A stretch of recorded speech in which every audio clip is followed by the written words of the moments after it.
ETV YouTube channels లో మీ వ్యాపార ప్రకటనల కోసం ఈ నంబర్కి కాల్ చేయండి.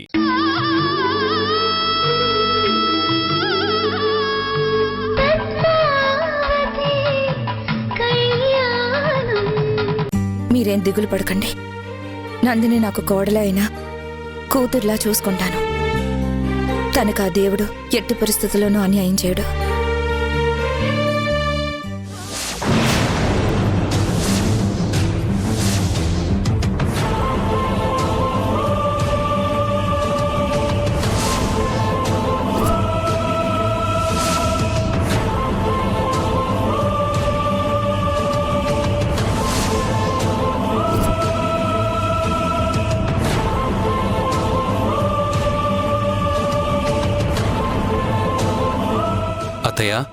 వంశీ, అది ఈ విషయం మీద నా మీద కోపంగా ఉందా?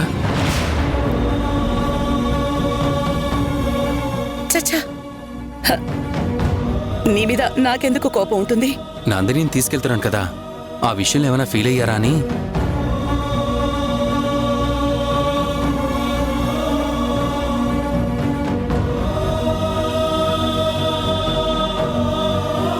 ఏ తల్లైనా తన కూతురు తన కళ్ళ ముందే ఉండాలని ఆశపడుతుంది. కానీ చివరికి వెళ్లాల్సింది అత్తారింటికే కదా. అర్థం చేసుకున్నందుకు థ్యాంక్ యూ అత్తయ్య. అమ్మా, బయలుదేరదాం పద. నందిని ఎక్కడ వంశీ? ఆదిత్యతో మాట్లాడుతుంది. బాబాయ్, నువ్వు బాధపడొద్దని చెప్పను. ఎందుకంటే నేనేం చెప్పినా అవి ఓదార్పుని మాత్రమే ఇస్తాయి తప్ప నీ బాధని పోగొట్టలేవని నాకు తెలుసు. కానీ వీలైనంత తొందరగా పద్మావతిని విడిపించి తీసుకురండి, సరేనా? అలాగే అమ్మా. నందిని, బయలుదేరదామా? బాబాయ్, వస్తాను. నువ్వు జాగ్రత్త. జాగ్రత్త అమ్మా. అమ్మా, వెళ్ళొస్తాను. కన్న తల్లితో ఉండాలనొచ్చావు, కానీ కన్నీళ్లతో పంపిస్తున్నాను. నన్ను క్షమించమ్మా. అమ్మా, ఏంటా మాటలు?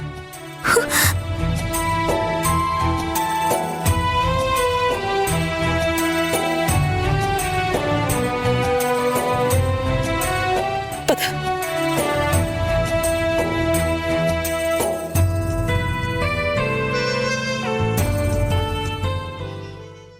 సార్, చిన్ని సంవత్సరాలు ఓపిక పట్టారు, ఇంకొన్ని రోజులు ఓపిక పట్టండి. మీ అప్పు పువ్వుల్లో పెట్టి తీర్చేస్తాను. ఏంటయ్య తీర్చేది? గత 2 సంవత్సరాల నుంచి ఇదే చెప్తున్నావు, ఒక్క రూపాయి కూడా కట్టలేదు. చూడు, నీకు ఇంకొక 3 రోజులు టైం ఇస్తున్నాను. ఈలోగా డబ్బు కట్టలేదంటే నువ్వు చెప్పిన పువ్వుల్లోనే నిన్ను పంపాల్సి ఉంటుంది. జాగ్రత్త.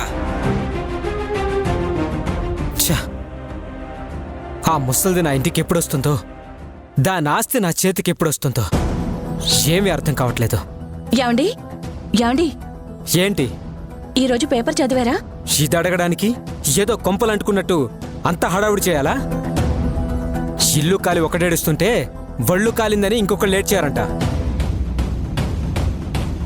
అసలే బంగారాజు అప్పెలా తీర్చాలో నేను ఆలోచిస్తుంటే పేపర్ చదివారా, టీ తాగారా అని అడుగుతుంది. వెళ్ళ. అయ్యో, నేను చెప్పేది ఒకసారి పూర్తిగా వినండి. మీ అమ్మని మన ఇంటికి తీసుకురావడానికి ఒక మార్గం దొరికింది. ఏంటి మార్గం దొరికిందా? ఎలా? ఇలా.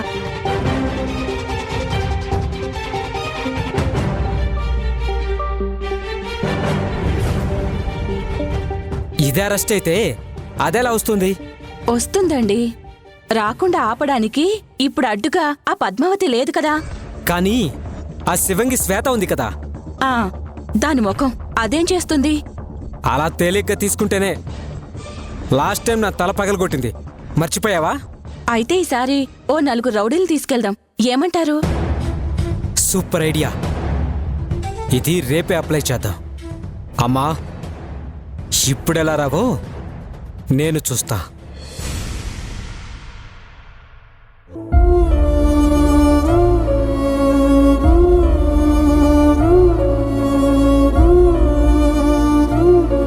దయచేసి నువ్విక్కడికొచ్చి నన్ను బాధ పెట్టకు.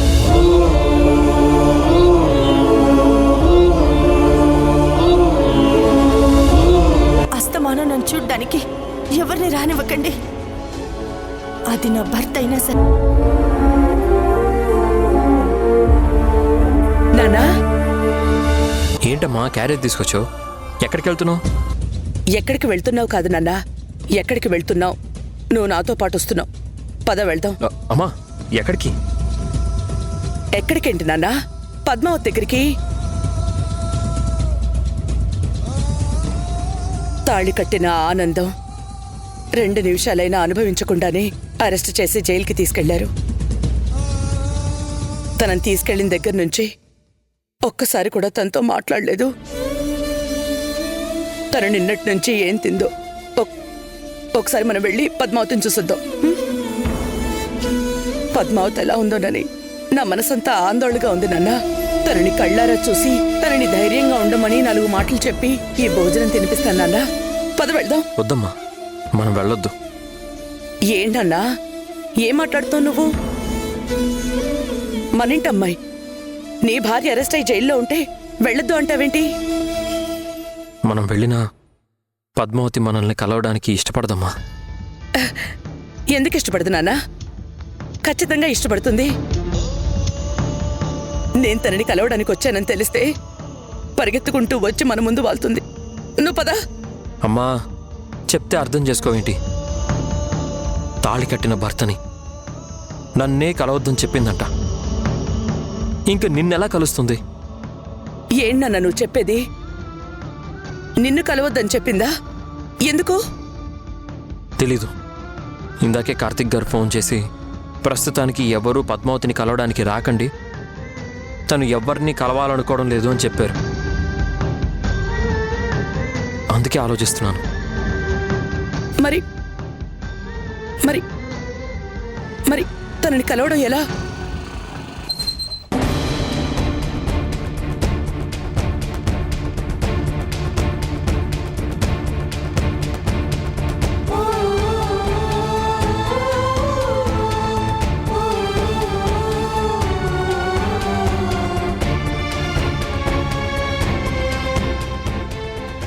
నమస్తే అమ్మా. నమస్కారం బాబు. హలో ఆదిత్య. హాయ్ సార్, కూర్చోండి. పర్లేదండి. ఎస్ఐ గారు, మా పద్మావతి ఎలా ఉంది? బాగుందని అబద్ధం మాత్రం చెప్పలేనండి. ఇక్కడ మీరంతా ఎలా బాధపడుతున్నారో అక్కడ తను అంతే బాధపడుతోంది.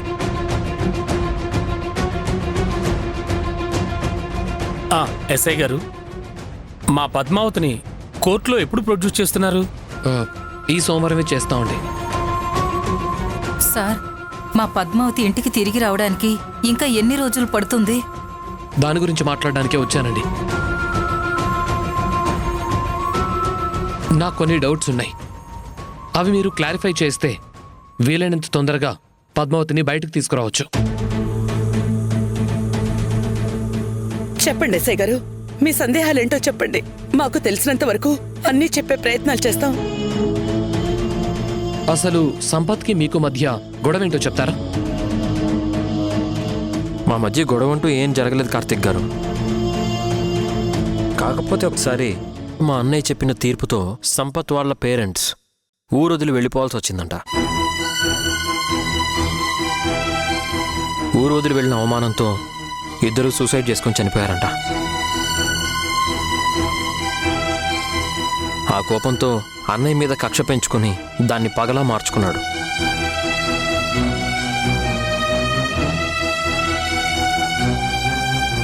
తనకి జరిగిన అన్యాయానికి బదులు తీర్చుకోవడం కోసం 20 ఏళ్ల తర్వాత మళ్ళీ ఈ ఊరికి తిరిగొచ్చాడు. ఈసారి జాతరలో అమ్మవారి కార్యక్రమాలు మేం జరిపిస్తున్నామో తెలుసుకుని మా ఇంట్లో నగలు కాజేసి ఆ నేరం అన్నయ్య మీద వెయ్యాలని ప్రయత్నించాడు. కానీ చివరి నిమిషంలో పద్మావతి ఆ నగలు సంపత్ ఇంట్లో ఉన్నాయని తెలుసుకొని తనతో గొడవపడి అవి తీసుకొచ్చేసింది.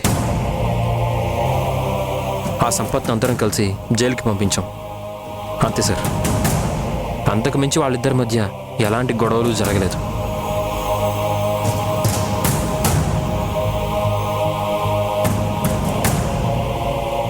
అంటే సంపత్ కుటుంబానికి మీ అన్నయ్య తీర్పు సరిగ్గా ఇవ్వలేదు కాబట్టి శత్రువయ్యాడు.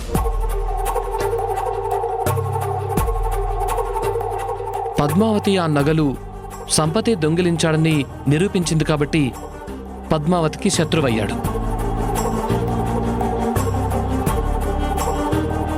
అది కూడా సంపతే మిమ్మల్ని శత్రువు అనుకున్నాడు తప్ప మీరెవరూ అతన్ని శత్రువుగా ట్రీట్ చేయలేదు. ఆమె రైట్? అవును ఎస్ఐ గారు. మహాలక్ష్మి గారు, ఇంకో విషయం చెప్పండి. పద్మావతికి ఇంకా ఎవరైనా శత్రువులున్నారా? నాకు తెలిసి ఎవరూ లేరు. ఎవరూ లేరా? అవును సార్, మా పద్మావతికి అసలు శత్రువులే లేరు. ఉన్నారు.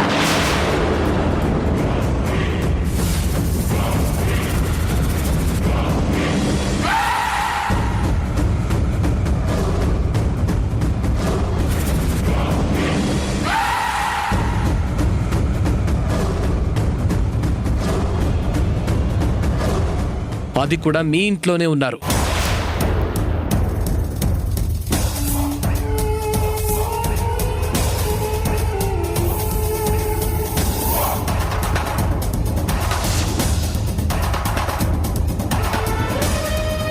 మా ఇంట్లోనా?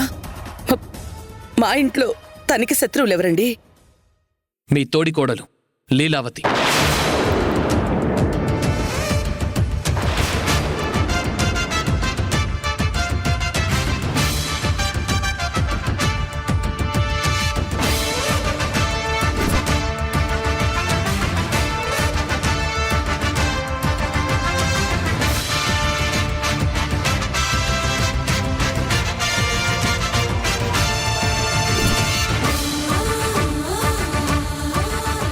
ఏంటి సార్, ఏం మాట్లాడుతున్నారు? మాలీలా పద్మావతికి శత్రువు ఏంటి?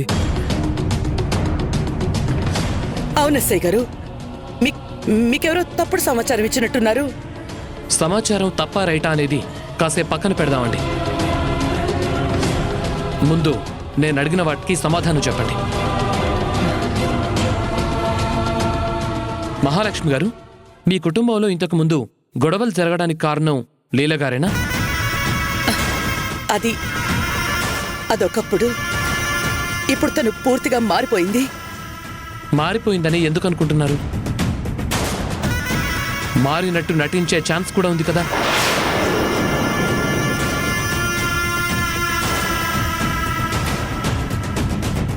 అంటే ఏంటండి మీ ఉద్దేశం? ఆ హత్య చేసింది మా లీలానే అంటున్నారా? తను హత్య చేస్తే ఆ నేరం పద్మావతి తన మీద వేసుకొని అరెస్ట్ అయింది అంటున్నారా? నేను అనటం లేదండి, అలా జరిగే ఛాన్స్ కూడా ఉండొచ్చు అంటున్నాను. లేదెస్ఐ గారు, ఇప్పుడిప్పుడే మేమంతా గతాన్ని మర్చిపోయి అందరం కలిసిపోయాం. మీరిలాంటి సమయంలో అలాంటి నిందలు వేసి మళ్ళీ ఇప్పుడు మా అందరినీ విడదీసే ప్రయత్నం చేయకండి ప్లీజ్.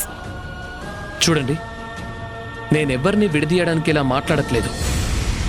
పద్మావతి ఒప్పుకున్న ఆ నేరం నిజంగా ఎవరు చేశారో తెలుసుకుంటున్నాను అంతే.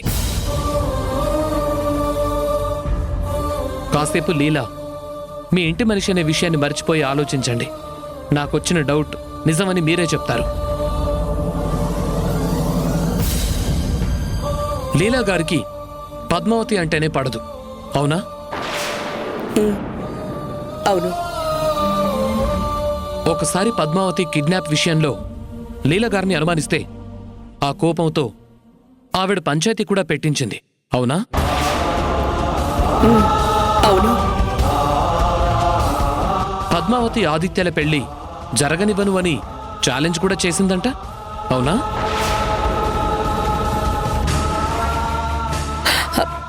అవును, అవన్నీ నిజాలే. కానీ అవి ఒకప్పటి విషయాలు. ఇప్పుడు మా లీలాని దగ్గరుండి వాళ్ళ పెళ్లి జరిపించింది. అవును ఎస్ఐ గారు, వాళ్ళిద్దరికీ పెళ్లి జరిపిస్తానంటేనే లీలా మా ఇంటికొచ్చింది. Yes, this is the point. తనని అనుమానించడానికి ఇదే ముఖ్యమైన పాయింట్ అండి.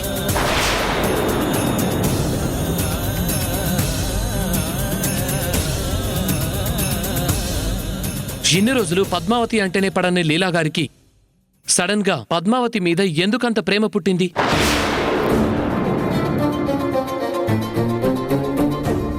వాళ్ల పెళ్లి జరగనివ్వను అని ఛాలెంజ్ చేసిన తనే ఎందుకు వాళ్ల పెళ్లి జరిపించమంది?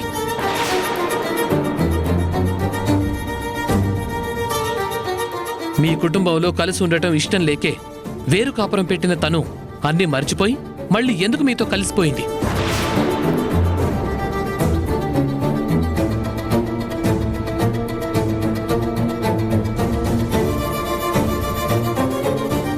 నేను చెప్పనా? మీ కుటుంబాన్ని ముక్కలు చేసి తనకు జరిగిన అవమానానికి ప్రతీకారం తీర్చుకోవడానికి.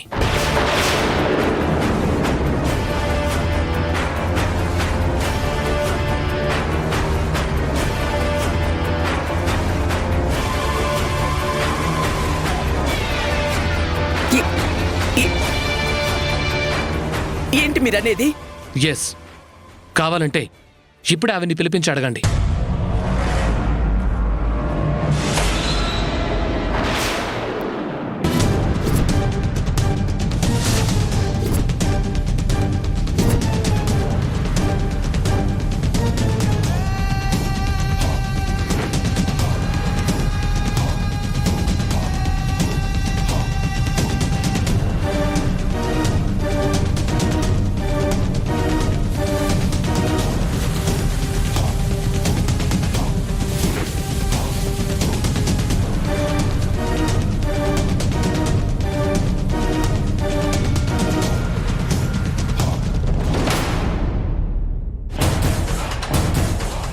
అమ్మ లీలా, నువ్వెప్పుడొచ్చావు? ఈ ఎస్ఐ గారు నా గురించి మీకు హితబోధ చేస్తున్నప్పుడే వచ్చానక్కా. అదే లేదమ్మా, ఆయన చెప్తే మాత్రం మేమెలా నమ్ముతామమ్మా? నమ్మాలక్కా.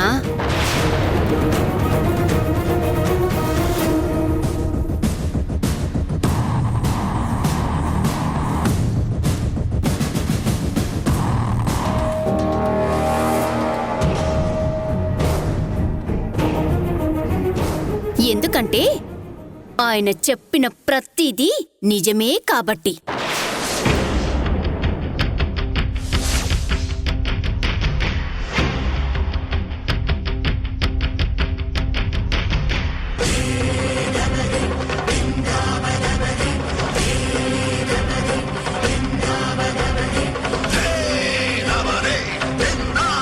ఏంటి లీలా నువ్వు చెప్పేది? అవును వీరేంద్ర, ఎస్ఐ గారు చెప్పిన ప్రతిదీ అక్షరాల సత్యం.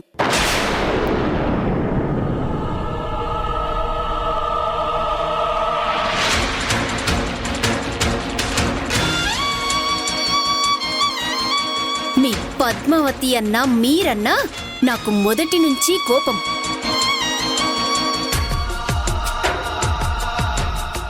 ఒక అనాథ మనింటి మనిషి అవుతుందంటే తట్టుకోలేకపోయాను.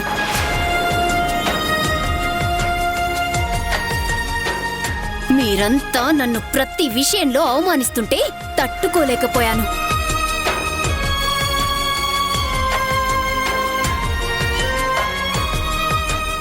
అందుకే మీ అందరి దృష్టిలో నేను మారినట్టే నటించాను.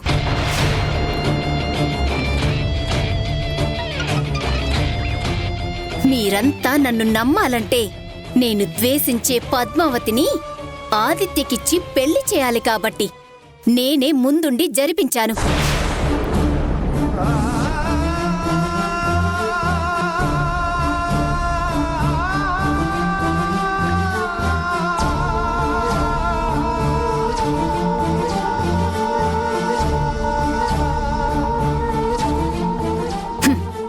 బావగారికి సంపత్కి పడదు కాబట్టి బావగారిని ఏదో ఒక విధంగా ఆ కేసులో జైలుకు వెళ్లేలా ఇరికించాను. మీ అందర్నీ రోడ్డున పడేయాలని చూశాను.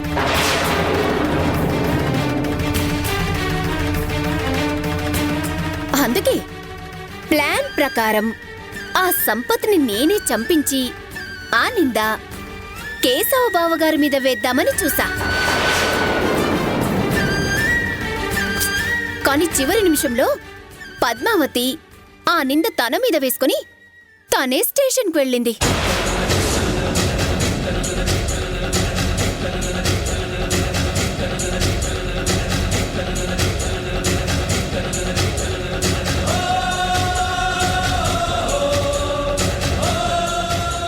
ఇదే కదా ఎస్ఐ గారు మీరు నా గురించి చెప్పాలనుకున్నారు?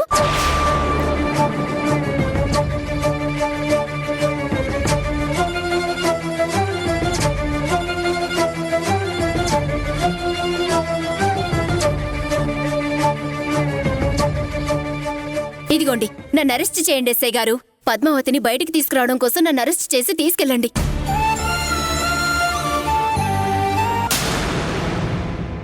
కార్తిక్ గారు, విత్ యువర్ పర్మిషన్ నేను ఒకసారి ఈ ప్లేస్ అంతా చూడొచ్చా?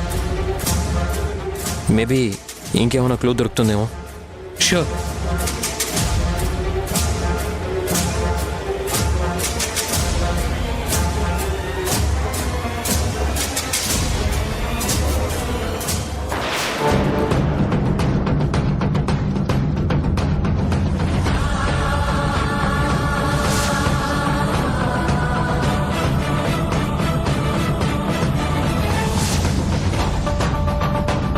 ఇది పద్మావతి ఎంగేజ్మెంట్ రింగ్. అంటే పద్మావతి నిజంగానే ఇక్కడికి వచ్చిందా? ఈ హత్య కూడా తనే చేసిందా? ఈటీవీ విన్ యాప్ రోజుకి కేవలం రూపాయి మాత్రమే. ఇప్పుడే ఈటీవీ విన్ యాప్ డౌన్లోడ్ చేసి సబ్స్క్రైబ్ చేయండి.